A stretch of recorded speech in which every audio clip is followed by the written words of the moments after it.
Well, it's the 8th of July, 2013, and I'm really, really pleased to have my guest tonight, Scott Tips, who was the second ever guest I ever had, and I thought I'd won the lottery, really, because Scott Tips and the NHF has been a big part of my awakening. So welcome, Scott Tips. Well, thank you, Steve. It's so nice to be on your program again. And I remember you're the one who was really responsible, and maybe one or two other people as well, for my getting my own radio program for about a year before I stopped doing it. And so I so appreciate you and all that you do and getting the word out. So it's my pleasure to be on your program whenever and however you want me to be on your program. I tell you, that is actually very, very satisfying to hear that, to be honest, because at the time I was very much a novice on the air. I'm still not very good now. Oh, you seem perfectly fine to me.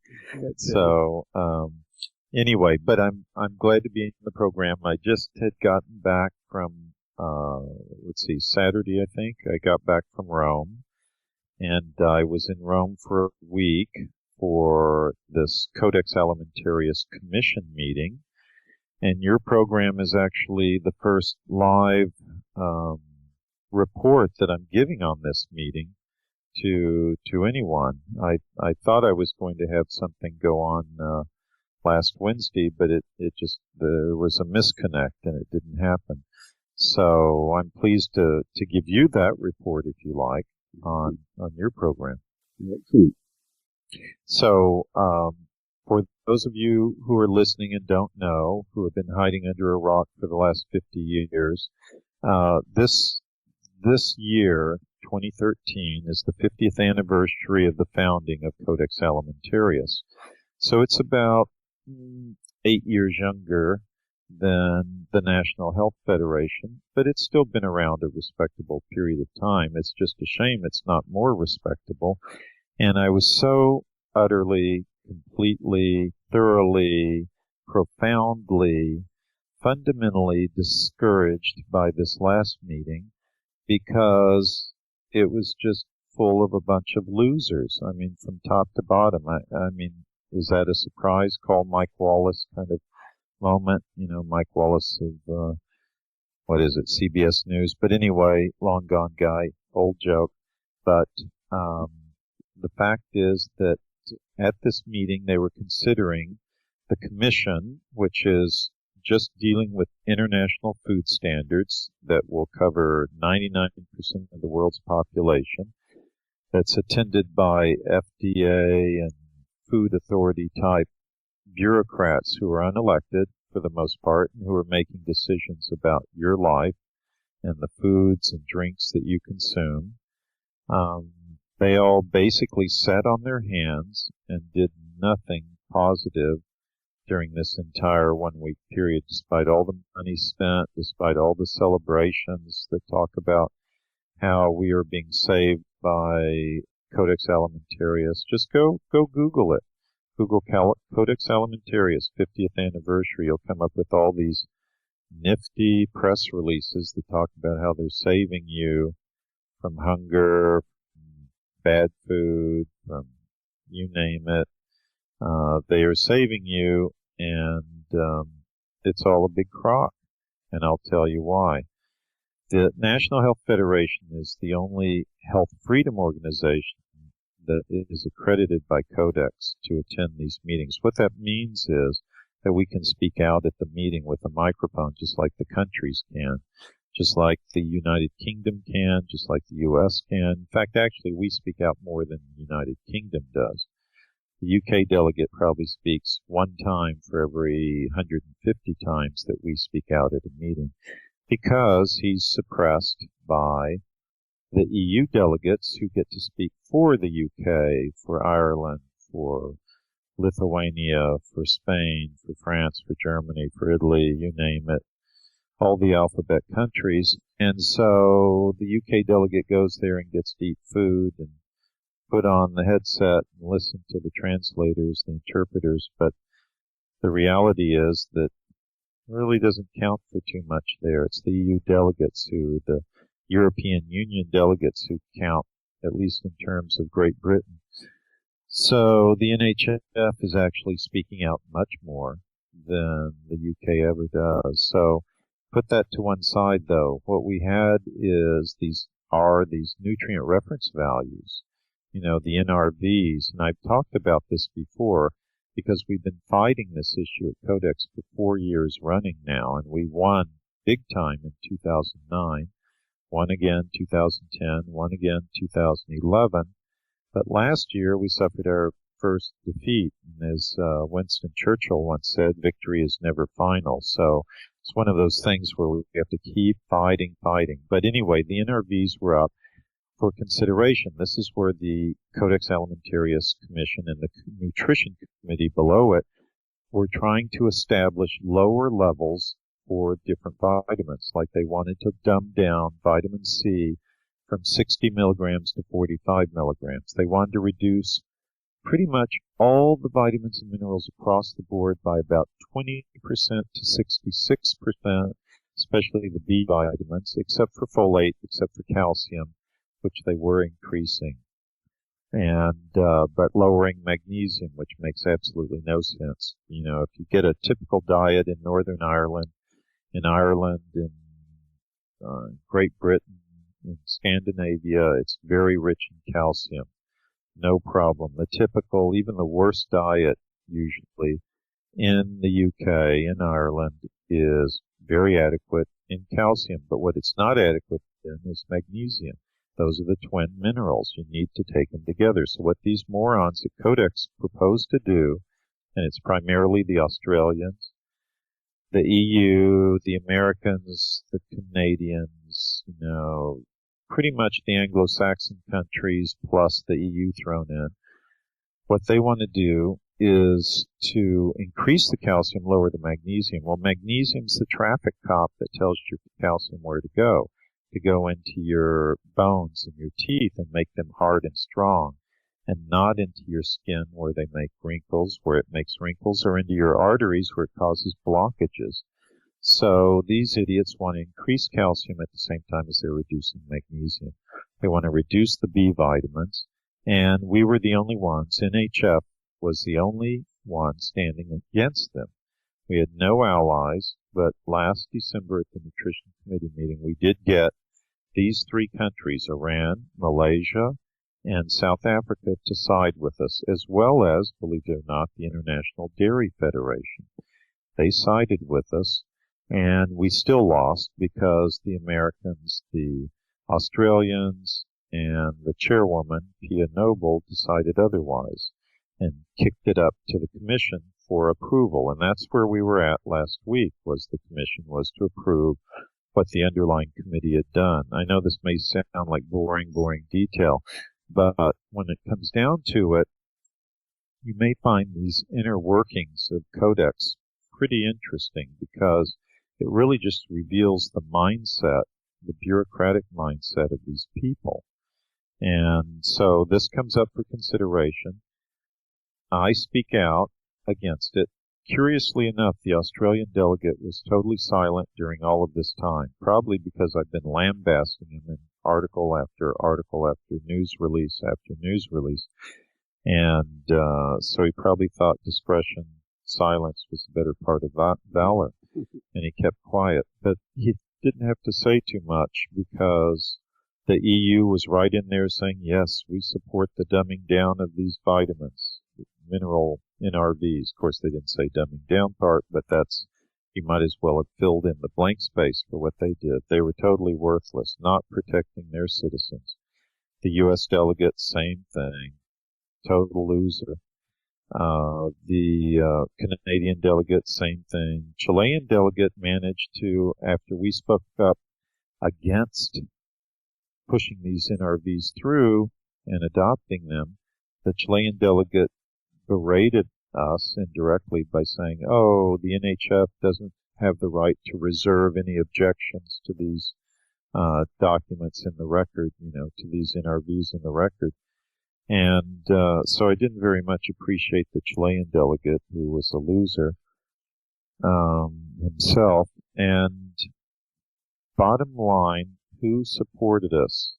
Well, the International Dairy Federation supported us on the calcium issue, not on the other issues. But the tiny little African country of Benin, Benin, there, on the bight of Benin near Nigeria, sandwiched in between Nigeria and Togo, on the west coast of Africa, southwest coast of Africa, it actually was brave enough to stand up and mention us by name and say they supported us. And I so appreciated it because there was no one else out there. We tried to separate out, even as a last-ditch effort, the calcium standard and get it sent back to the committee unapproved. And only Benin supported us on that, and the IDF, the International Dairy Federation. So there's a little bit of high drama there, but I was so disgusted with everyone there. I really was fit to be tied. I mean, that worthless from, even the ones who had supported us last December at the Nutrition Committee meeting. I had talked to them, except for Iran. I talked to Malaysia, and actually I talked to India, and I'd actually talked to Russia, specifically seeking their support.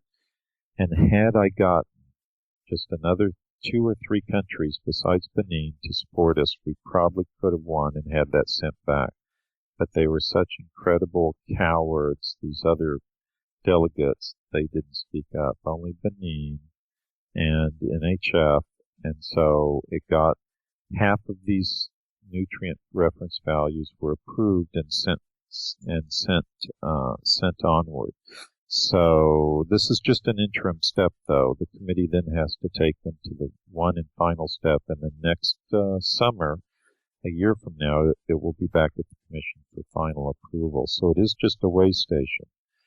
But this is a concern, Steve. This is not good stuff, and it's, I have to say, very, very discouraging to see that. So see that happen.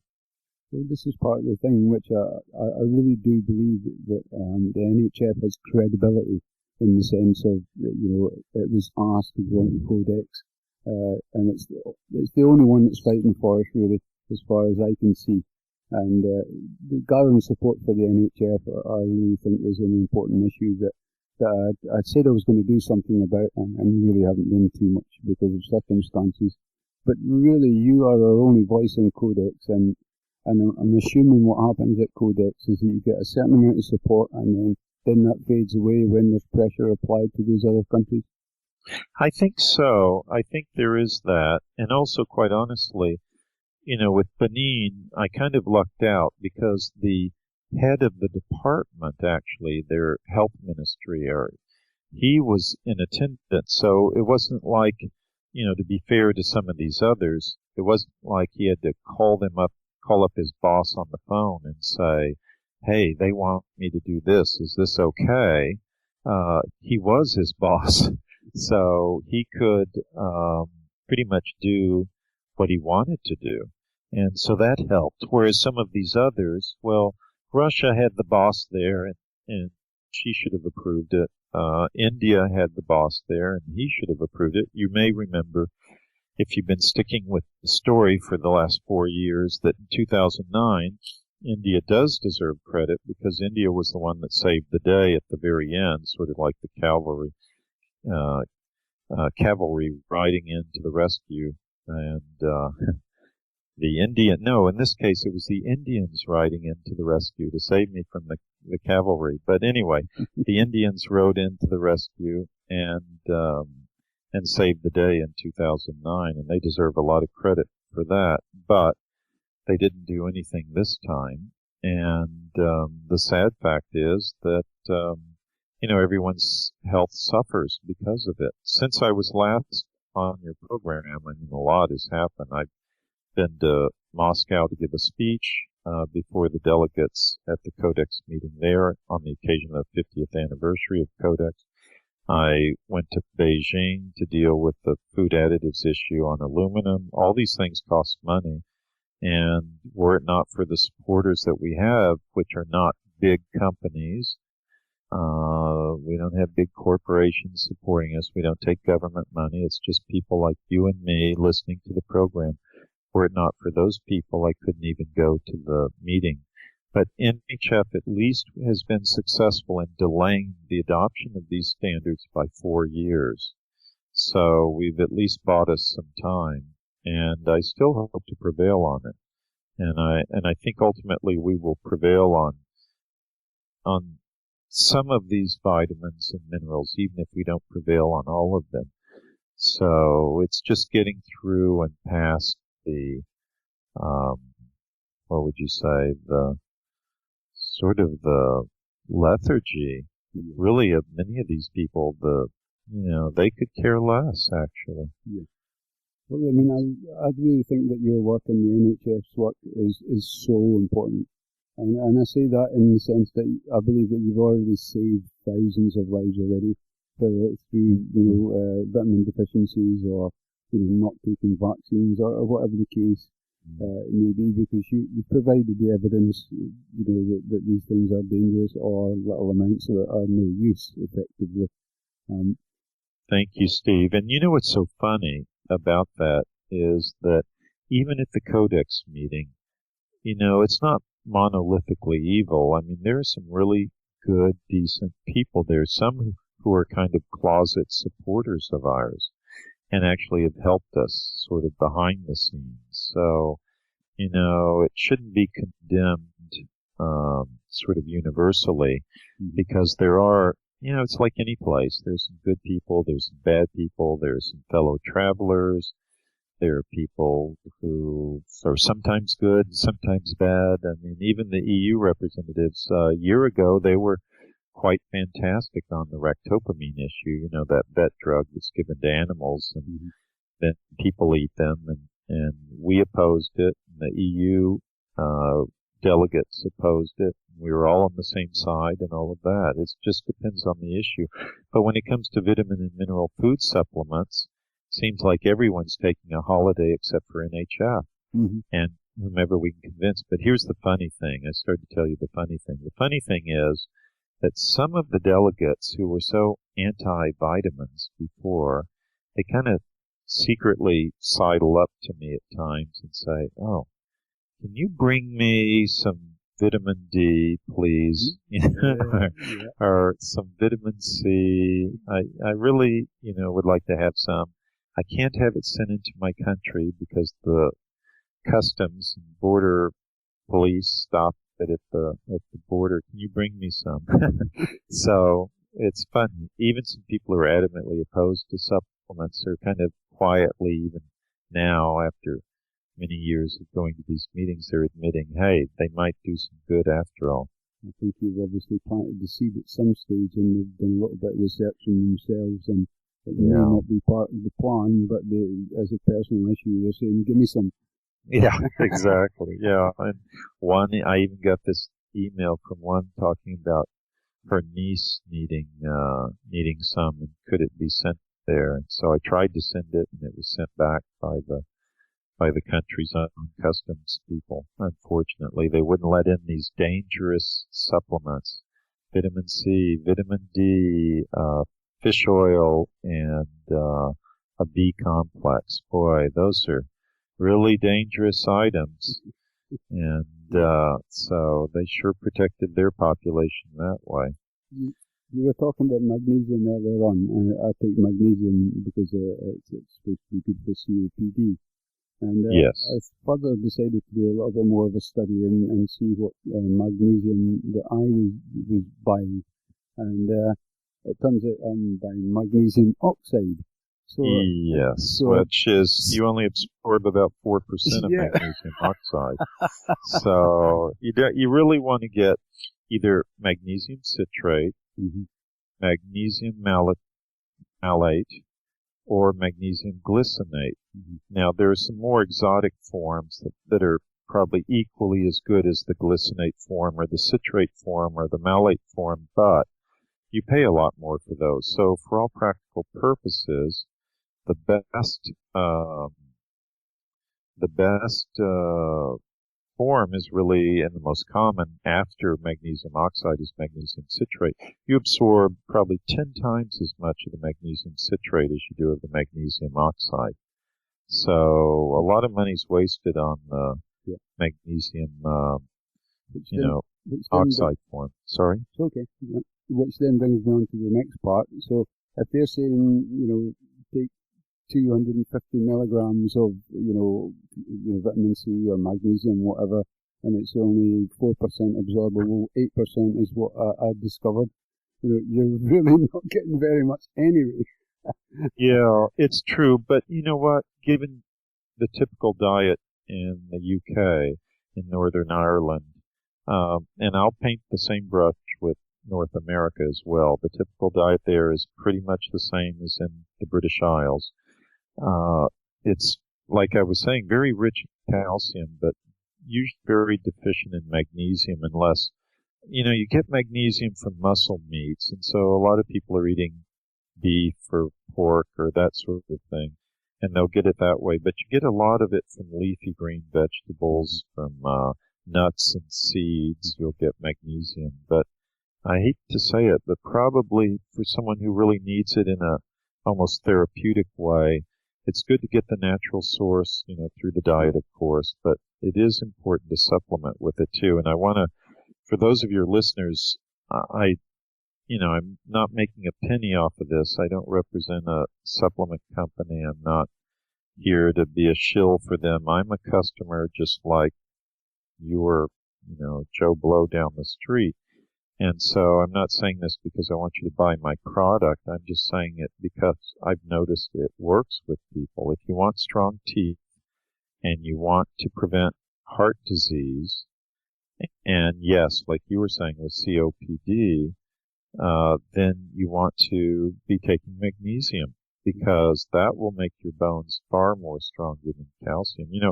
Women start having osteoporosis at an accelerated rate because once they start losing their production of estrogen, because estrogen is a great fixer for the minerals in the bones. Estrogen is superb for that. But as soon as estrogen production stops, and there are 3 places that people make estrogen, women especially. So men don't have ovaries, but women do. So women make it in their ovaries. Well, when their ovaries stop really functioning, then they're going to lose that as a production site. But it's also made in the adrenal glands as well, the adrenals. And believe it or not, estrogen is also made in abdominal fat, that fatty tissue that people have such a tough time getting rid of, that's sort of right below their stomach and just above their crotch. That abdominal tissue becomes a platform for producing estrogen. And that's why that kind of fat is so really bad for men, because it feminizes the men, because they're making estrogen in some cases more than menopausal women. So, testosterone goes down, estrogen goes up, and then pretty soon you have a pretty feminized guy hanging out there. And so men need to be careful about that. But estrogen, getting back to the point, is a great fixer for calcium and also for some other things, but calcium in particular. But if you aren't fixing it in your bones, then where is it going? It's going into your skin and making wrinkles, or it's going into your arteries and creating blockages. It's calcium that makes the blockages in the arteries far more than cholesterol. I'd be sooner worried about calcium and calcification of the arteries than I would ever be about cholesterol. Cholesterol blockages are largely a myth and are not worth spending the time worrying about. It's the calcification. And remember what I said earlier in the program, magnesium is the traffic cop that tells calcium where to go. But you also need 2 other things to help. One is vitamin K2. And note, I said K2. I didn't say K1, which you get from green leafy vegetables. I said K2. And the richest natural source of K2 is foie gras, the rich, goose liver. But most people aren't, including me, are not eating foie gras. And So you can get it as a supplement and take it. And the form I take is the Carlson brand. Again, disclaimer, I do not make any money off of Carlson. Never will, never have. And Carlson, with an S-O-N at the end, is a brand based in the U.S. and they make a really nice 5 milligram size that people should take. So if you want strong bones, strong teeth, you take adequate magnesium, citrate form preferably, or glycinate form. You take 3 milligrams of boron, which you get from eating an apple a day. You take vitamin K2, and you take vitamin D, D3.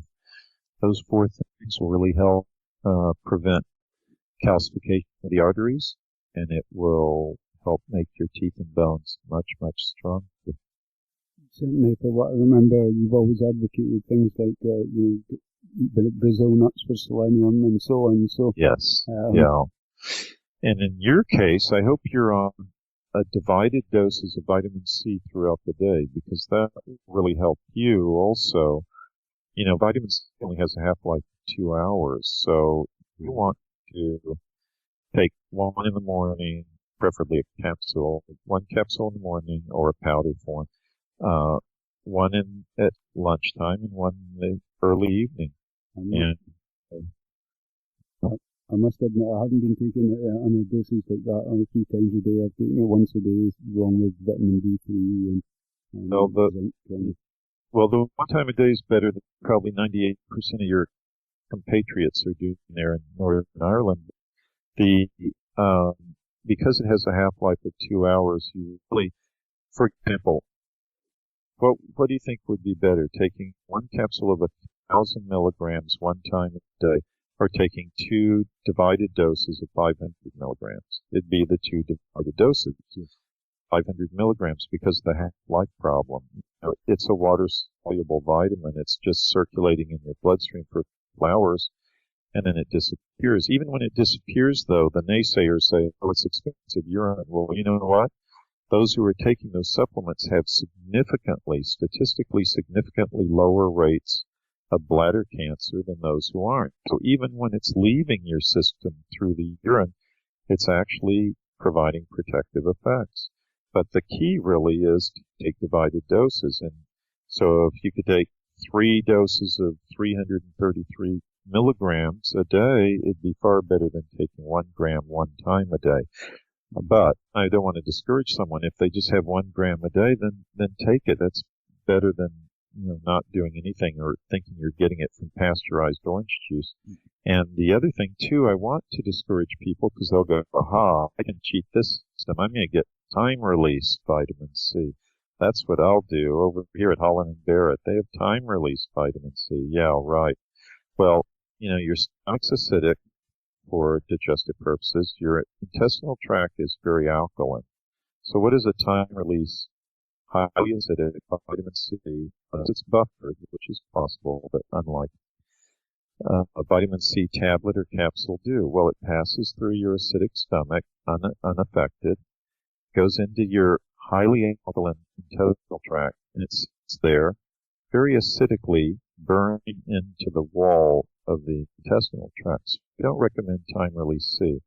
Just, people get off their lazy asses and go down and take it 3 times a day like a real human being would do, and they'll be much better. And don't rely just on orange juice. When they pasteurize it, vitamin C is very heat fragile. It destroys a lot of vitamin C. I don't care what it says on the side of the package. Oh, yeah, we have 100% of the RDI, 60 milligrams, big deal. You smoke 1 cigarette and you practically destroy all of that. So what you want to do is just do what I was mentioning, take it in divided doses and live longer. We humans, we had a genetic defect, generations ago. I mean, it's like many millennia ago. And I'm sorry, I don't remember how many millennia, but it doesn't really matter. It was far enough back that even the Neanderthal was new to this planet at the time. And we lost the ability to manufacture vitamin C, just like guinea pigs lost the ability, just like the higher primates, like gorillas and orangutans, lost the ability. And but as I've told my audiences when I give speeches, if you do a little chart, just picture this in your mind. On the left-hand side of the chart is a mouse, and on the right-hand side is an elephant, and it goes on a scale from the smallest by weight up to the biggest, from the mouse on the left to the elephant on the right. So you have a house cat in there, you have a dog, you have probably a lion, a tiger, a horse in there, and so on. Put them, organize them by weight, and then you draw a line up. And on the left-hand side, that column going up, and just visualize this with me, is the amount of vitamin C that those animals produce. And then you have a nice little L-shaped chart, right? Okay. Well, take a line at a 45-degree angle going to the right, and it goes straight up, and that line almost perfectly defines how much each of those animals produces. The mammals who are there produce of vitamin C.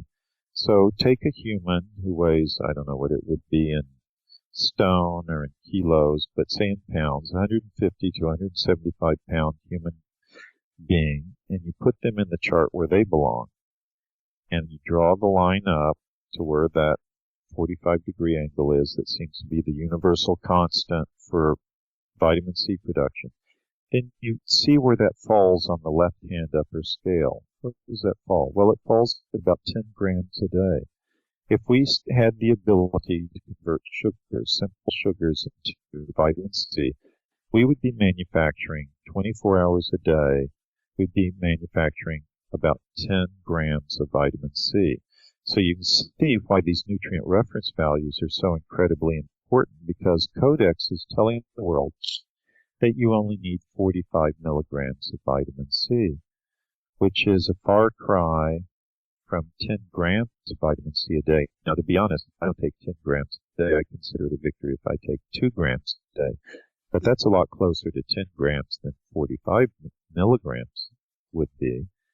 So this is why it's so important, because what Codex is doing is it's looking at health as a subsistence level health. You know, you barely shuffle along and put one foot in front of the other, and maybe you keep one foot out of the grave as you stumble through life, and you don't have the best of health, and you know, you're tired a lot, you can't think clearly through the fog. You know, you can get the work done, just barely, and it's not optimal, and your offspring won't be optimal, because it's already been shown that bad diet is passed down for 3 generations. So it's not optimal even for your children or your grandchildren or even your great-grandchildren. But what I'm talking about is optimal health. I'm talking about where your brain shines, where your skin glows, where you have energy, and you have a more youthful way of living for a far longer period of time. You know, we should all be, when we're in our 60s, 70s, we should be really far more youthful than what you see looking around you with all these, you know, overweight people, gray, prematurely gray, infertile, low energy, needing medication right and left, which is, of course, what they want you to do. Yeah. They want you to, you know, be on their drugs. They need money that way. So hence they're trying to dumb down these vitamins so that you'll be in a constant state of near ill health or actual ill health and barely getting through life. And also people who aren't the sharpest, they aren't going to be questioning authority either, will they? Yeah. They won't be, you know, they'll be too worried about just, you know, how do I make it through the day, let alone what's the prime minister doing today. Yeah. So, you know, this is the plan, and it's a very clever one, and I don't know who's doing the plan. Maybe someone listening to this does and says, Scott, you're an idiot. Of course we know who's doing the plan. But you know what? I don't even care almost who's doing the plan. The fact is that each and every one of us can take personal responsibility for our health right now. It doesn't have to even be tomorrow. I mean, it's the evening, for heaven's sake. So do these things, you know, don't let the mass media scare you away from supplements. Supplements are safer than food, certainly safer than drugs. They're safer than riding a horse. They're safer than your risk of being struck by lightning or killed by a bee. They're incredibly safe products, and they will do you good. The problem with vitamins, the PR problem with vitamins and minerals is at the same time they aren't drugs. Two problems actually. One, the government forbids the companies from saying anything therapeutically beneficial about them. So you can't know that vitamin D, they will forbid the manufacturer from telling you that vitamin D is anti-cancer, demonstrably so, and antiviral, demonstrably so. And they will also, a lot of these supplements are preventative. They aren't immediately curative. And some people, yes, but they take years, maybe even a decade or two to show the benefits of what you're doing. My father had gray hair when he was in his 40s. Now, I'm a bit older than that, and I have a few gray hairs, and I guess if I grew a beard, my beard would be gray. But my hair has kept its color, and I've been taking supplements for a very long time, and I know what supplements to take to keep my hair color.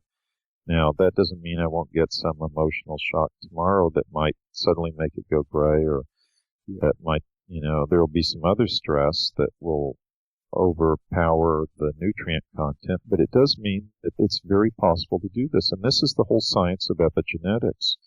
The science of epigenetics is you are not condemned to have the same health problems as your parents did, because there are certain natural products, certain natural herbs and ingredients in herbs and vitamins and minerals that will actually turn your genetic switches on and off. And they've been proving that. All you have to do is Google epigenetics, Epigenetics,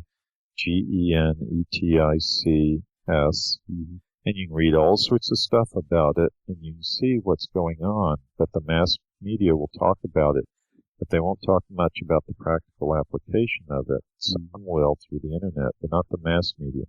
But you do the right things, like resveratrol, for example, taking that flips on so many genes into a more youthful state. Some genes need to be turned off to be in a more youthful state, but it actually does that. And quercetin, which you get from onions and apple peels, quercetin,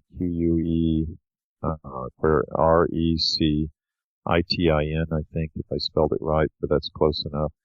Quercetin, I always stumble over the E's and the I's in that. But quercetin is another natural substance that will sort of a cofactor for vitamin C that will switch your genetics and machinery on and off. So it's epigenetic. Mm-hmm. That's Bruce Lipton kind of does that kind of stuff, I would say. And, yeah. Your environment shapes your DNA as such. And, yes, you're absolutely right, Steve. It does. But certainly we lack education as a population in how to look after ourselves from a small age. And really, I think this pre-packaged society that we have doesn't breed you to have a good organic diet. So with that, right. I'm assuming that you're very much a fan of the Gerson diet and things like that. Of the which diet? Sorry, Max Gerson diet. The Mount Gerson diet. Max Gerson. The raw foods that is curing cancer. Yeah. Oh, I'm sorry. Of course. Sorry. Excuse me. It's my bad hearing, not you. No, it's my accent. That's actually quite a good diet for people. I mean, raw foods. Well, I'm a believer in, energy of the universe, so to speak, that people have energy, things have energy. As soon as you cook them, the energy is gone. And so I'm one of those people who is do as I say, don't do as I do kind, because I tend to not eat raw foods like I should. But were I a better person in that regard, I would consider that a very good diet. Maybe not 100%, because there's certain nutrients that don't come out unless they're cooked. But certainly, someone had a 70-80% raw diet, and I know there's some purists out there, they'll be going, Scott, don't say it, don't do it. Shane, tell me it's not true. But, they want 100%, and, bless them if they want to do that, and do it. But there's some of us who are perhaps not as pure as the driven snow, and so I don't close to that. But nevertheless, you get energy from eating raw foods because there's an actual life inside that. And the sooner you can even eat it after it's plucked from a tree. So locally sourced things tend to be better as a whole than things that have been shipped from Chile, for example, and end up on your table. But yeah, I'm a firm believer in that, and also in grounding and earthing, as they call it, where you go out and just reconnect with the energy of the earth, the magnetic field of the earth. And how do you do that? Get out of your plastic-soled, rubber-soled shoes.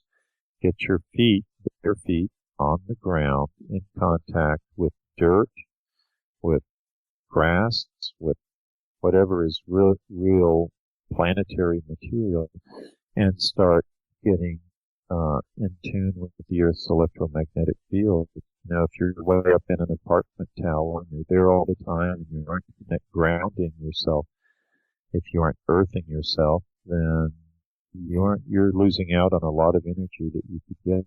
It's not just about sunlight; it's about getting that magnetic field into your body. And they've shown how healing that can be, and that might be something good for you, Steve, as well, to make sure you get grounded electromagnetically and get that healing energy into you. You know, that's one of the problems with the astronauts. The real problem going to Mars is not building the right spaceship to go there. It's, the bad health and death that can occur to the astronauts from being outside the Earth's protective magnetic field. How do they do that? How will they do that? And the radiation that they will be, hit with constantly. Those are the two major problems of manned space flight for humans is intense radiation, which the Earth's magnetic field protects us from here on the surface, and also the electromagnetic field on which we feed. We need that energy. And so to separate ourselves from it, go out into space, is really a tough challenge. Yeah, I can imagine that being very, very difficult for you because you travel around so much and around the place. So. Yeah, I do. I just stick my hand out the window of the plane and I get it that way. So they kind of raise a hue and a cry, but no, I just, I try to do it whenever I'm back at base, but you are right. I mean, they even had that famous experiment where they did the plants where they ran the ground cable to the earth, and then some they didn't do that. They had the potted plants. And the ones who had the grounding cable that ran to the earth did significantly better. They were taller, they were healthier, they were more robust plants, the ones who were ungrounded with the earth's magnetic field. Oh, I hadn't heard that now. Yeah, that's a very interesting one. I need to look that one up. Well, in our magazine, in Health Freedom News, if you're a member of the National Health Federation, it was in one of our magazines. I forget which issue, to be honest, but within the last year, we had a whole article on it, and there's a whole, just Google earthing, and you can probably get the article off our website, www.the, that's THE, and then our initials, NHF.com. Now, another thing that would be real good for anyone who has COPD is a supplement called N-acetylcysteine, NAC. And I highly recommend that. It's seems to be it's a kind of a specially modified form of the amino acid cysteine. So it's called N, the letter N, acetyl, A-C-E-T-Y-L, and then cysteine, C-Y-S-T-E-I-N-E. And usually need to take, I'd say at least 500 milligrams a day, but preferably a gram a day, maybe even up to 1.5 grams a day. And it's not typically found in food, but it does have therapeutic uses, especially for people with chronic bronchitis and emphysema. And it's also been shown in a few studies to help with influenza, with the flu. So, anyway. I should put that on the list. And there was one other one you mentioned previously, glutathione. Oh, yeah, you're right. Thank you. Glutathione, but it's a huge molecule. It's poorly absorbed in the stomach. So there are some companies that do some interesting tricks to get it absorbed, either mucosally through, like the sublingually, or I'm just trying to think. There are some other ways, but glutathione, it doesn't hurt to try it. There are some real believers in it that it does get absorbed properly, and it's not an absorption problem. But then there are others who believe that it is very poorly absorbed. It'll make the magnesium oxide that we were talking about look like it goes in easy as pie. Oh, speaking of which, by the way, with the vitamin C, as Linus Pauling pointed out ages ago, is very readily absorbed. I mean, just a plain old ascorbic acid is like 97, 98% absorbed, so it's not a problem. So if someone's selling you this special vitamin C that's 10 times the price, but oh boy, it's really well absorbed, then, give them a miss, because to just increase it by 2 or 3% and pay that much more, it's not worth it. I see. I think there is a little bit of a minefield when it comes to vitamins and so on. I think it's sometimes tricky to get the right thing, that it's not too expensive, if you like. Most of the cheap ones I've found have been pretty much a waste of time. But well, it's a good point. I think the main thing, like for someone who has COPD, is to the vitamin D3 at a high enough dose, minimum, I mean bare bones minimum, 5,000 international units a day. And that's only after you've built up blood level to a high enough level, because the vitamin D3 really helps the immune system and it helps tissue repair. Mm-hmm. The other thing you might try is, there's a friend of mine in the States named Jay Newton who has a product called Silver 100, with the 100 not spelled out. It's in digit form. You can go to silver100.com. Of course, he can't make any claims for it, but since I'm not a principal of the company and I don't make any money off what I'm about to say, I can say it. But silver sprayed into the lungs, and he does have an inhaler form, can be quite helpful as well. Silver really helps with healing tissue. In fact, there was a study that just came out, I just posted it on the internet, in fact, that showed that this kind of silver, and Jay silver, is far superior to many others that I've seen, although there is a company in Western Canada that makes a really good one too. Mm-hmm. But in any event, works better than almost all antibiotics these days. And when it is working with antibiotics, it makes the antibiotics more effective. So it doesn't hurt. If someone's on antibiotic therapy, it doesn't hurt the antibiotic. If anything, it boosts their effectiveness dramatically, noticeably. I must admit, I'm making my own colloidal silver here. You can do that. I think that company in Western Canada makes a very good, very decent colloidal silver generating machine.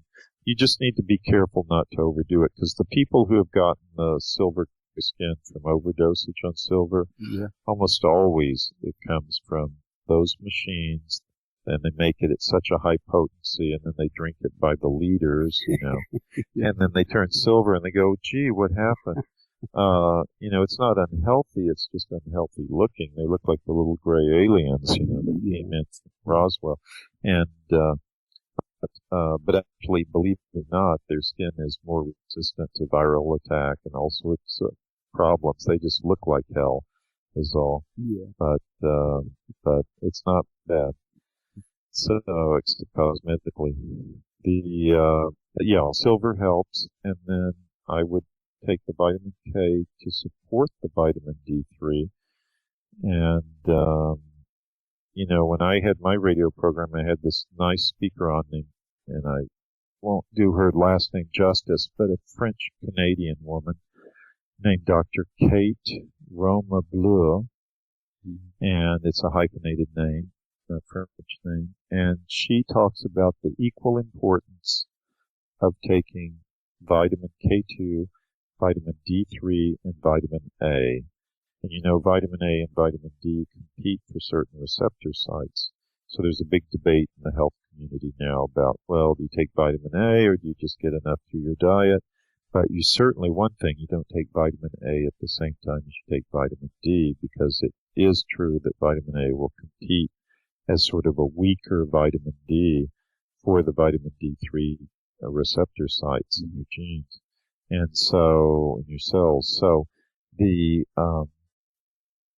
So I think she's right, though. She wrote a great book called Vitamin K2 and the Calcium Paradox that talks about what I was talking about. It's an excellent book. I have read it, and I recommend anyone who's interested in the subject to buy this book through amazon.co.uk or amazon.com or however you want to do it.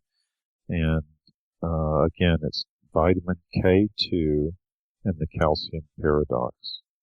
Just go to online and you find it, and it is a really interesting book. It's not boring, it's not tedious, and it's a quick read, and it's super informative. It'll really set your mind clearly intact for what you need to take of those three substances. In fact, she even has a picture in there that shows three male acrobats, and they're kind of doing this, one man standing, and he's kind of holding the other two, who are holding the other two, who are holding the other two, all in a precarious balance. And she says this is a perfect representation of what vitamin A, vitamin D, and the K2, vitamin K2, are doing, and how you need them all to maintain a proper balance.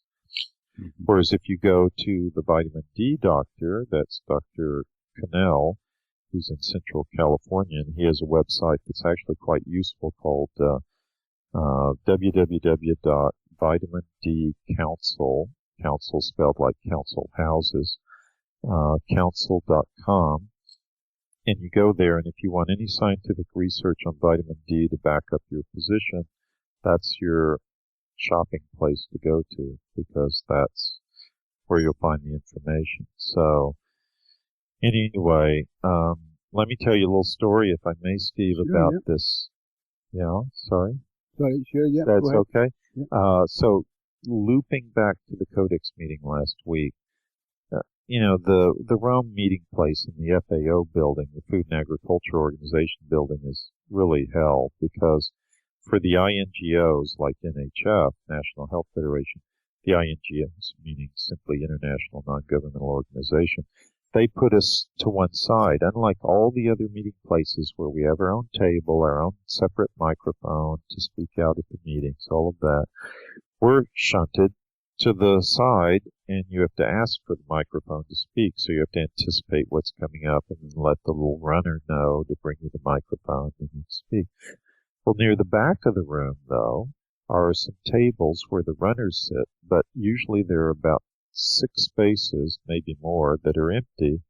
And if you want to power your laptop during these long meetings, and believe me, this session last week ran very late. Sometimes I didn't get out of there till 8:30 at night, and actually one time 9:30. But anyway, so if you want to power your laptop, you've got to be at the back. So I go to the back of the room, and I see an empty space, but there's a little name tag, and it's not the name tag that says National Health Federation that I have in my hand. It's another one, like the International Animal Food Association, just one of these front group things. And I start to sit down there, and the Crop Life International, for lack of a better word, I'll politely call her woman, is sitting in the seat next to the empty seat. She says, "Oh, you can't have that. I'm reserving that." I said, "You don't reserve seats at Codex, not for INGOs. These seats are not reserved." And so I proceeded to sit down in it. And, keep in mind, by the way, while I tell you the story, that Crop Life is a front group for Monsanto. Mm-hmm. They give it this really sweet name, Crop Life. Well, they should call it Crop Death, because that's what it really is all about. But anyway, so this overweight,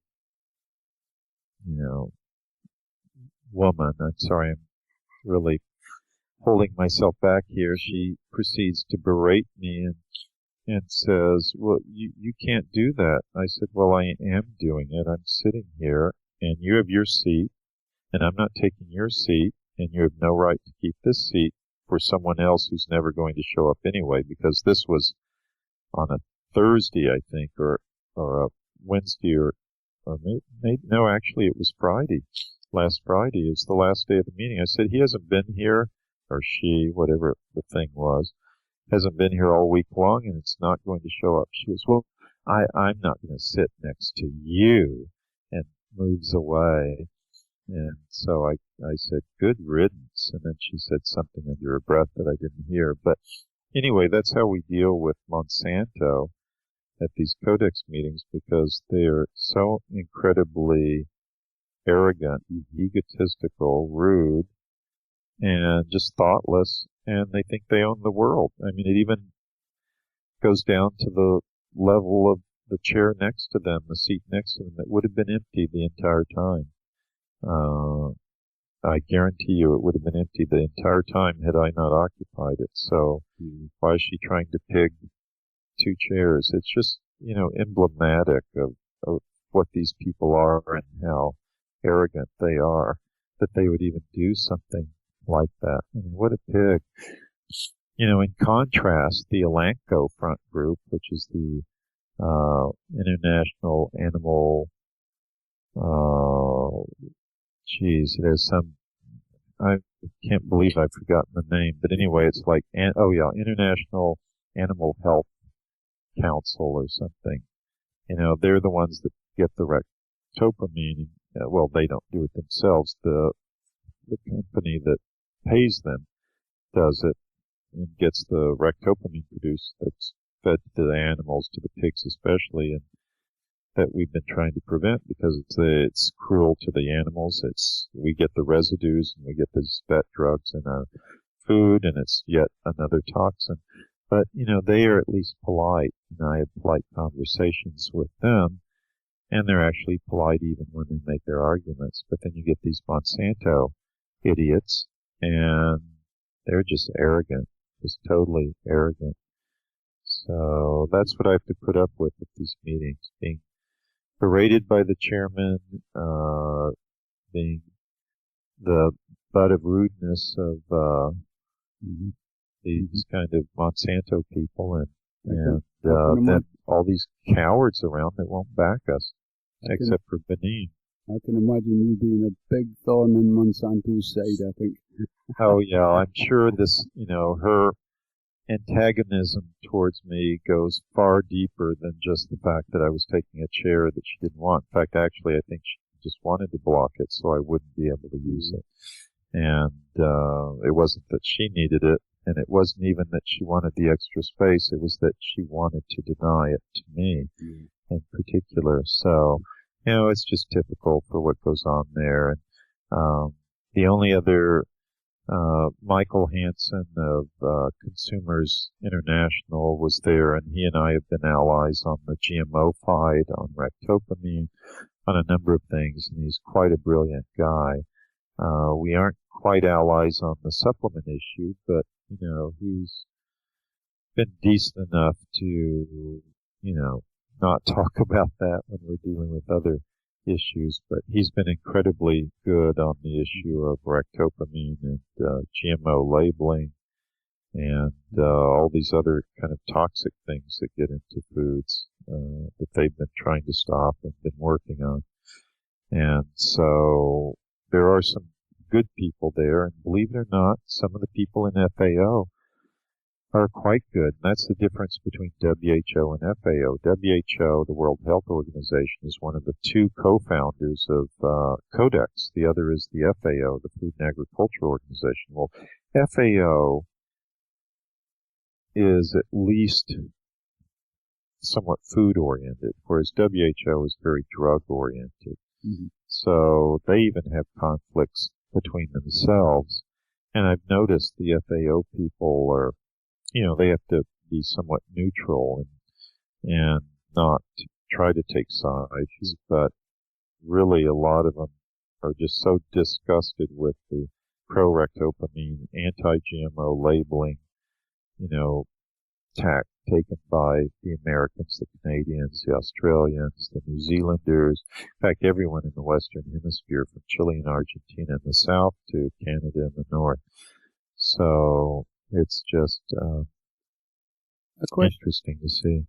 A question that I want to ask you is, you're pretty much a veteran of Codex, I would say. I think in the last count, you 12 years you've been president. 14. I'm on my 14th year, and NHF has actually been going longer than I, if you count my time plus my somewhat predecessor's time. NHF, for a few years before I started going, sent a reporter. We paid her expenses just to sit there in the public gallery and report on the meeting.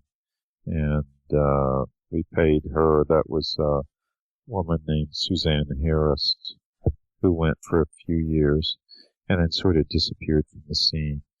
She supposedly had the secret to stopping Codex. She wanted to sell it to us for $3,000, but she wouldn't tell us what it was until we paid her the $3,000. So we were at a bit of an impasse.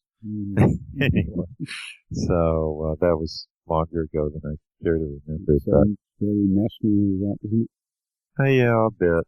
I thought it showed kind of a mercenary intent. So obviously the heart wasn't in the fight so much as in the money. Yeah. But and so that made me suspect the worthiness or the value of what she had to sell as well. Mm-hmm. But yeah, I've been going. Probably, Steve, I've thought about it, and I've probably gone at this point to more Codex meetings than every other health freedom activist combined.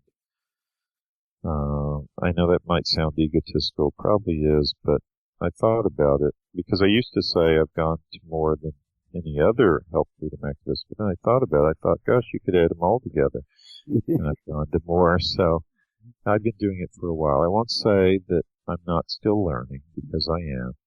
There's still a lot to learn. There's still things I don't know. But at least now we've moved from being ignored and even ridiculed to being actually respected enough to where I was asked to speak, like I was saying before, 220 delegates of Codex at the Moscow meeting in April. And I gave a speech, and they listened, and they actually liked it. They said that was the best speech of the event. It was on the occasion of the 50th anniversary, and it was because the chairman there that I was invited to speak. The chairman, a Dutch guy named Martin Weitjens, is really probably at this point the best Codex chairman there is. It's good. It's good to hear. At least it's the best and not the worst. Yeah. I mean, it's like anything. There are some people you thought did some really bad things. Like I always railed and railed against the Ralph Grossklaus, the chairman of the Nutrition Committee in Germany, Dr. Grossklaus, who was my big enemy. And at those meetings, in many ways, I'd knock down, drag out fights with him in 2002 through 2005 to 6. And just we would just trash each other at the meetings. But, he kind of turned out to be a little bit of a hero at the end. When he was retiring the last day, I don't know if it's the last day, but anyway, the last meeting that he chaired in Dusseldorf, the Nutrition Committee, that was the one with the NRVs where we had the huge victory.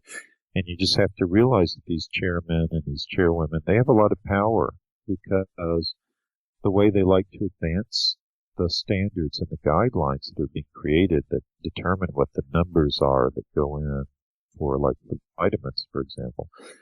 It's done by consensus. They don't really vote unless they're forced to. I've only seen 3 times in 14 years that they've ever voted. Mm-hmm. That's been at the commission level. And that was, really seen as being a last stop resort. So they try to determine consensus. So what is consensus? The chairman looks out over the committee and sees, X number of people have spoken out in favor of this, but only 2 have not, so it looks like we have consensus and we'll go forward. Sort of general agreement and not much opposition and so on. So flashing back to 2009 in this meeting with the NRBs, we had Iraq, India, and NHF, and that's it, against pushing the standard forward. Well, that's only 2 countries and 1 INGO. Gross-Klaus could have been a bad guy and said, I'm accepting your reservation of an objection for the report, and it's going forward. And no one would have thought differently of him for that, except for me, perhaps. But anyway, most people wouldn't have thought differently. But you know what he did? He used his power to say, we're holding it back. So he was actually a good guy then, and I've seen it happen 2 other times at Codex meetings as well. In fact, I'm thinking of writing an article about it, sort of like surprising, shocking moments at Codex, where the bad guys become the good guys, or at least for a moment.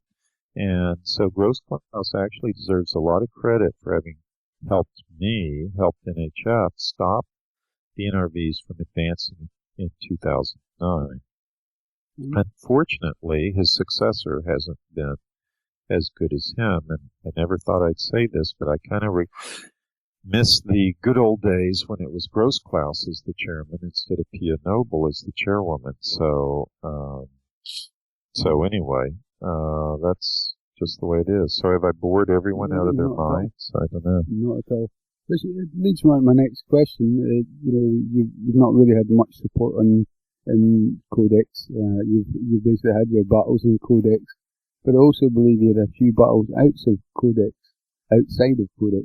Yes. Namely Rima LeBeau. Oh yeah, well, Rima LeBeau is sort of our nemesis. I first met her in March of 2005, and on her website she had this great thing that Codex is going to remove vitamin and mineral supplements from all U.S. health food store shelves by July 30th or 31st, 2005. And I went up to her. I didn't know her from Adam. I went up to her. I said, Rima, it's nice to meet you, all of that. And I know you're saying this, but let me just tell you, as bad as Codex is, it's not going to happen like that. It's not going to happen that quickly. Please take that down so that we won't, you won't look stupid, and by association, guilt by association, all of us won't look stupid. And she, at least she was honest enough to look me in the eye and say no. She didn't lie and say, oh, sure, I'll do it, and then never do it. She just said no. And then sure enough, here it is. What is this today? July 7th, 8th. So, excuse me, July 8th. So here we are, nearly 8 years later, and there are more supplements on American health food store shelves than there were 8 years ago. So she was clearly wrong, and then she was wrong again on the December 31st, 2009 thing. She kept confusing, either deliberately or accidentally. You do the decision making on that point, between Codex and the European Food Supplements Directive. She would use the EU Food Supplements Directive to spin these sensational yarns that would rope people in, and she would say the right words. Oh, we hate the FDA. We love health freedom. In fact, buy our health freedom coffee now. And while you're at it, give us a generous donation and invest in our farm in Panama, or whatever it was. But that came later. But in any event, the fact is that a lot of her information was just flat out wrong. Now, some people, like John Hamill, say she's a controlled opposition group. Other people say, no, she's not. I say it really doesn't matter, because the net effect is the same, to lead people down a false garden path. And she's a brilliant marketer. You go and you Google Codex Alimentarius, even though we at NHF do the grunt work of fighting it almost day in, day out, we're far down on that search engine than she is. She's up there. She used to be, up until Codex themselves put out a big PR effort on search engine, did the SEO work on their site. she was on the first page. Well, they've since pushed everyone back by about 7 or 8 or 9 pages, but she's still way ahead of us. Yeah. She's just a brilliant marketer, but that's all it is. It's sort of like the Walmart of shopping, you know. If someone's just being introduced to the concept of health freedom, they sort of stumble onto her. If they're just being introduced to eating food, they go to Walmart. But, you know, once you kind of learn that you need more than that and you want something that's really true, then you go somewhere else. And that's the problem with her. But, you know, there's some firm believers, probably even some listening now. But I'll tell you, when she threatened us directly to take away our codex seat unless we put her on our delegation, I was infuriated. I mean, who the heck was she to say that to us? And we had a big fight. That was in 2009. In fact, if she had succeeded in doing that, we wouldn't have been around to stop the NRVs in the fall of 2009. So thank God she didn't succeed.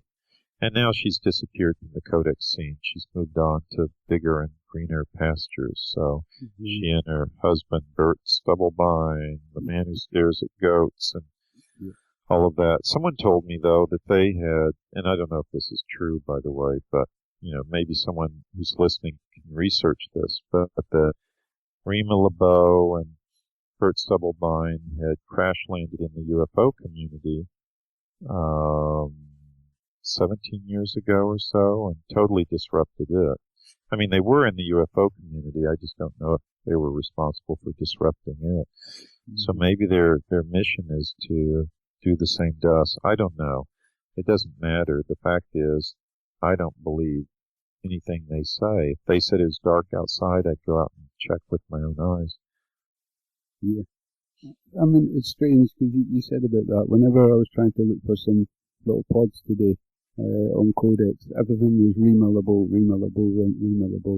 And I remember when I was kind of getting awakened in 2008 and listening to remalable, and it's, 10 million of are going to die, and playing on all the emotions, you know.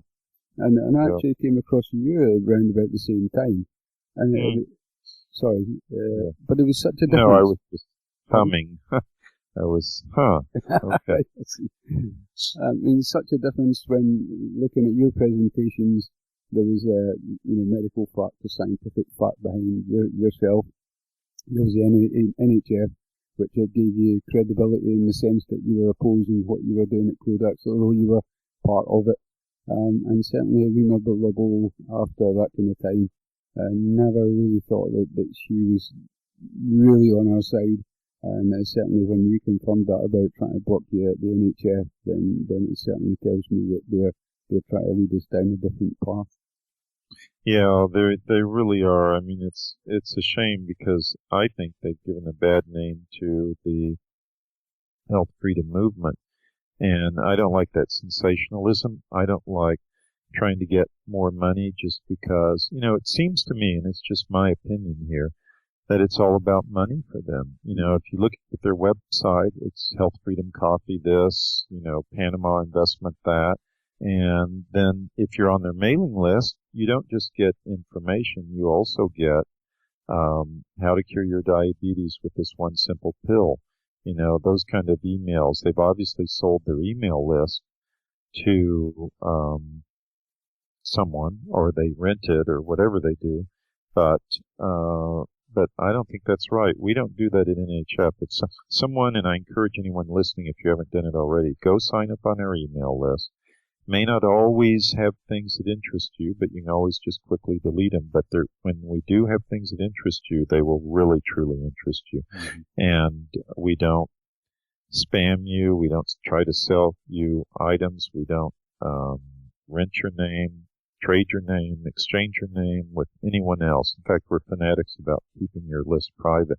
We won't even store it in the cloud. That's how privacy-oriented we are about it. So go to www.thenhf.com and sign up on our email list, or go to the Facebook page and like us, please. And we also have an NHF Ireland.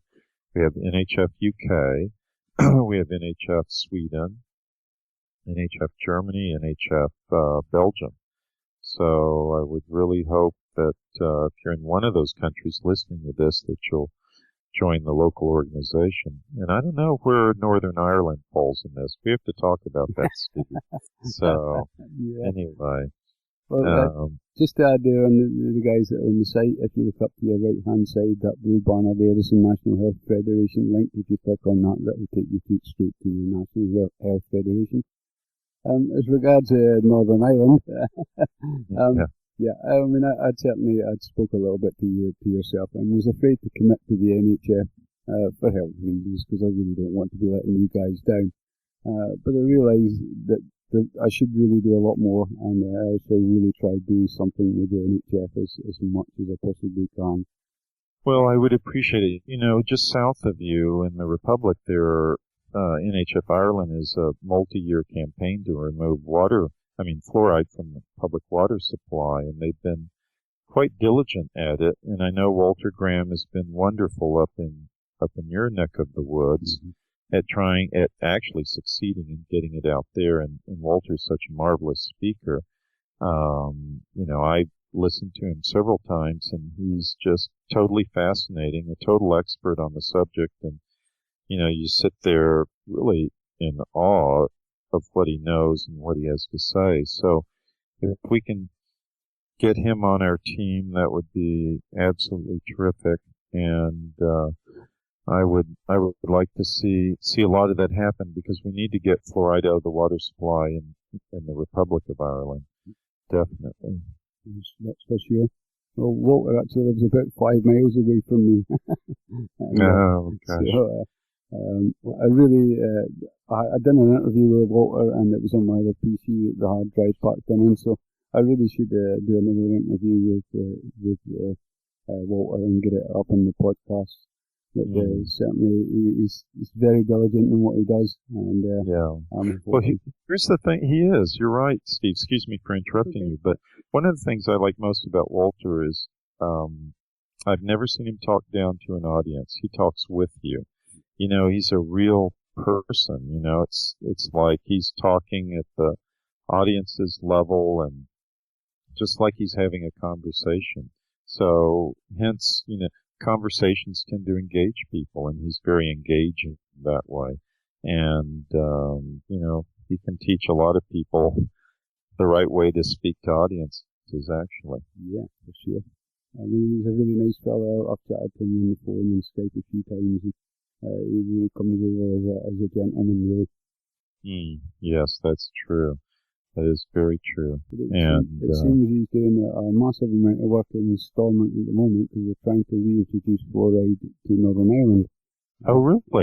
I wasn't aware of that, I have to admit, but that would be a disaster. I mean, just as an example, besides the unnecessity of it and the utter stupidity of it, fluoride, if you note its position in the periodic table, it's very close to selenium, and it actually, in the body, it displaces selenium from the body. Well, the typical British diet, it doesn't get enough selenium because it's very poor in the soil of Ireland and Great Britain.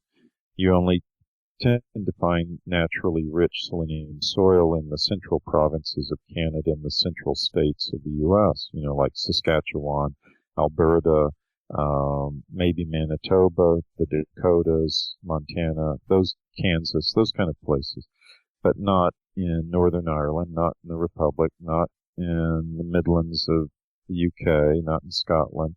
So, whereas you used to get a lot of your grain for the bread from Canada and America, you don't tend to get that as much anymore.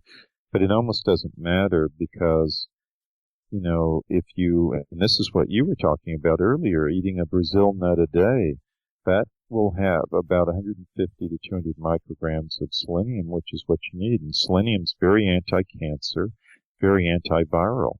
So it's very important to get adequate levels of selenium to help you resist cancer and viruses. Well, I learned that from you, Master. That was you. Oh, you're very kind. Thank you. Thank you. Okay, my friend. We've been on the air, I think.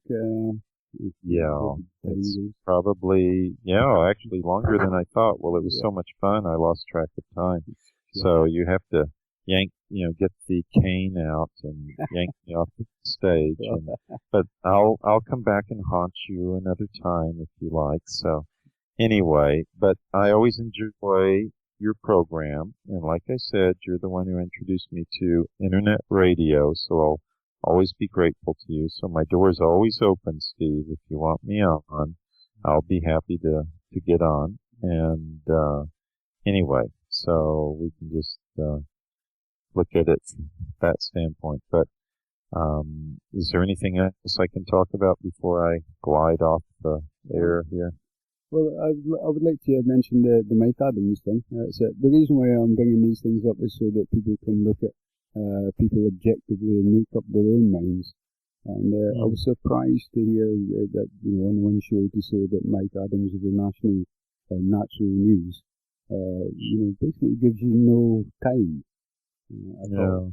Well, Mike Adams, I don't put in the same category as the Rima LeBeau types. I mean, he does put out some good information. Some of it's not so good. Like one time, about a year and a half ago, he had claimed, or maybe about 2 years ago, he had claimed that he was the first one to discover something about codex, but if he had only paid attention to NHF, he would have seen that I had actually written an article on the same point a year and a half before he brought it up. I found he totally ignores NHF. When he first came onto the scene, I met him at the Anaheim Health Foods Show in Anaheim, California, which is the world's largest health food show. It's held annually in March every year. And if anyone gets a chance to go, you should go. It's worth it. You see all these products from all over the world. And he was there, hat in hand.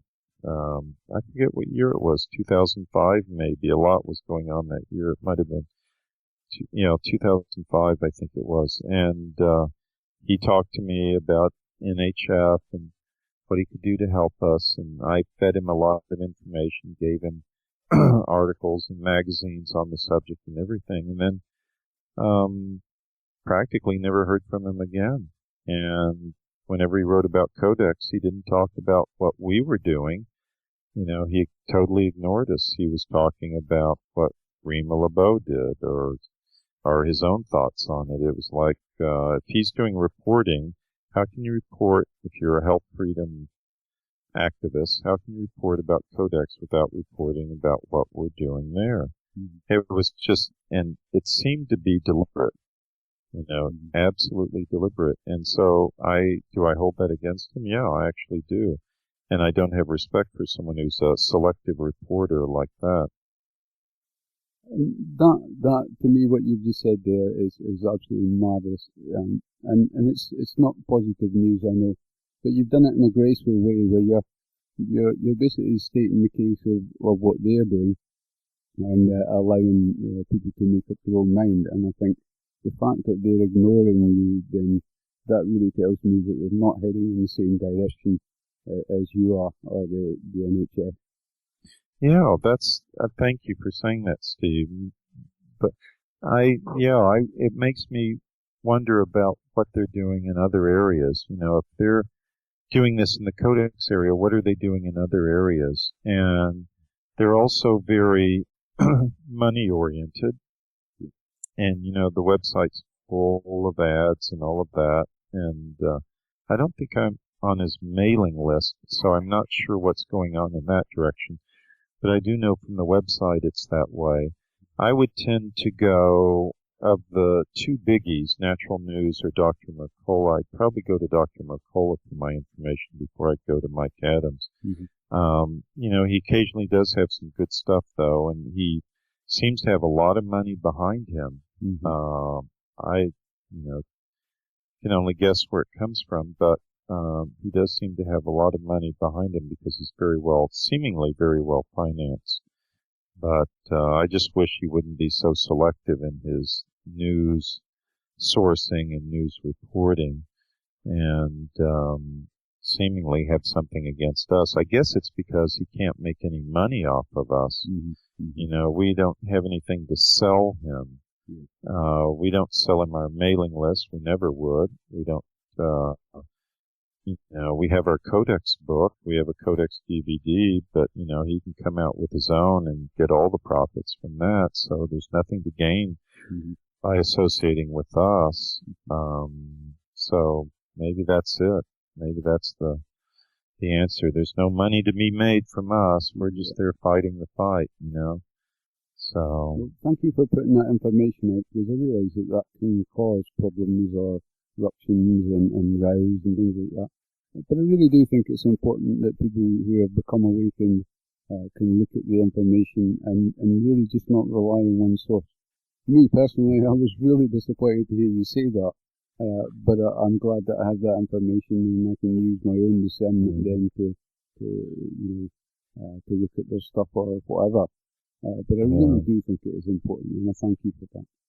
Well, you're so welcome, and thank you for having me on your program, Steve. I very much appreciate it. And like I said, I'm willing, able, and ready to go on again at another date. So. But I certainly hope that we can work a little bit more. Okay, that sounds good. Anyway, thank you so much, and I'll leave you at almost exactly an hour and a half now.